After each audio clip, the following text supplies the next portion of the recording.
Her phone buzzed 3 times before she even walked through the door. That's what did it for me, the third buzz.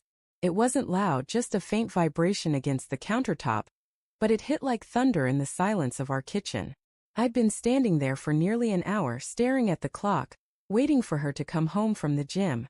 Spin class ran late, she texted. But the class ended at 8. It was past 10 now. When the front door finally opened, I felt my chest tighten. There she was, Maya, flushed cheeks, ponytail damp, wearing the same gray leggings and black tank she always wore to the gym. But something was off. Her eyes widened slightly when she saw me standing there, hands in my pockets trying to look calm.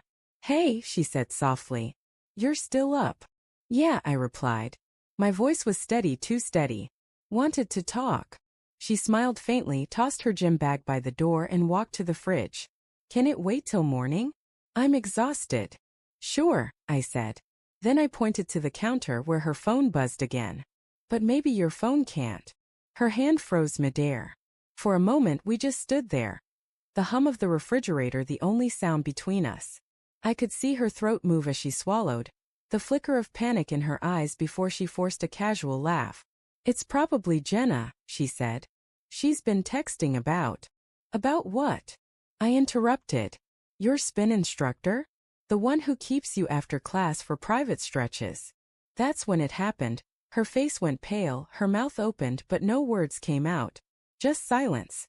The kind of silence that tells you everything you were afraid to know. "How long has this been going on?" I asked quietly. She didn't answer. I used to think silence was peaceful. When we first got married, we'd sit together for hours in quiet comfort, reading, watching the sunset from our porch, no words needed. But this silence? This was suffocating. Maya looked down at her hands, her fingers trembling slightly. "Daniel, it's not what you think." "Then tell me what it is," I said. "Because from where I'm standing, it looks exactly like what I think." Tears welled in her eyes. "It was just a mistake. I didn't mean for it to happen." I let out a short, bitter laugh. "You didn't mean to? What, you tripped and fell into him?" She winced, and for a second I hated myself for saying it. But anger was the only thing keeping me from falling apart. She tried to explain. Something about loneliness, how we'd grown distant, how she felt unseen. I'd heard the script before. I'd seen it in movies, read it in online confession posts. But hearing it from her, from the woman I built my life around, felt like being stabbed slowly. "Maya," I said, my voice breaking, "I gave you everything. Every ounce of trust one had. You could have told me you were unhappy. You could have said something." "I know," she whispered. "I know, Daniel. I messed up. It wasn't supposed to be anything more than." "More than what?" I cut in. "A distraction? An escape?" She didn't reply. She just sat there, shoulders shaking, eyes fixed on the floor. That night I slept on the couch. Not because she asked me to, but because I couldn't stand to be near her. I stared at the ceiling, replaying every late-night text, every extra gym session, every subtle change in her behavior that I'd brushed off. The way she smiled at her phone sometimes. The sudden need for privacy. The new perfume she claimed was on sale. It all made sense now, like puzzle pieces snapping cruelly into place. The next morning I found her in the kitchen making coffee. Her eyes were red, her voice small. "Can we talk?" I didn't want to, but I nodded. She told me his name, Ethan. Her personal trainer. It had started a few months ago, she said. "After your dad passed," she added, as if that somehow justified it.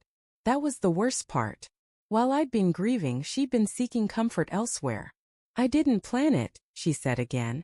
"He just listened. He made me feel alive again." I wanted to scream, to throw something, but instead I just said, "You could have come to me." Her eyes filled again. "You were gone even when you were here, Daniel. You shut down after your dad died. I tried to reach you. I wanted to argue. I wanted to remind her of the nights I cried silently beside her, of how she turned over instead of holding me. But the truth was I had shut down. Grief had swallowed me whole. And somewhere in that darkness I lost her. But losing her to someone else? That was a different kind of death. Over the next few days, the house felt like a museum of what used to be. Every photo, every piece of furniture carried ghosts.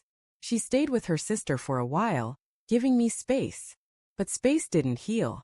It only gave me more room to drown in questions. Did he touch her the way I used to? Did she laugh with him the way she used to with me? Did she ever think about what she was destroying? The answers came in waves of nausea and rage. I started seeing a therapist, not to save the marriage, but to save myself from the bitterness eating me alive. I told her I didn't know if I could ever forgive Maya. She said forgiveness isn't for the betrayer. It's for the betrayed. But some nights forgiveness felt impossible. 2 weeks later Maya came back to talk. I ended it with him, she said. I'm not asking you to forget, but I want to fix this. Please. I studied her face, tired, remorseful, maybe even sincere. But something inside me had shifted. The love was still there, buried under pain and disappointment, but it felt different, fragile. Do you love him? I asked. She shook her head quickly. No, it wasn't love. It was confusion. I lost myself for a while. I nodded slowly. You lost us too. We sat in silence again. The kind that used to be peaceful, but now just reminded me of everything we couldn't say. Finally I said, I don't know if I can come back from this, Maya. You broke something I don't know how to fix. Tears rolled down her cheeks. Please don't give up on us. I wanted to. I wanted to say we'd rebuild, that love was enough.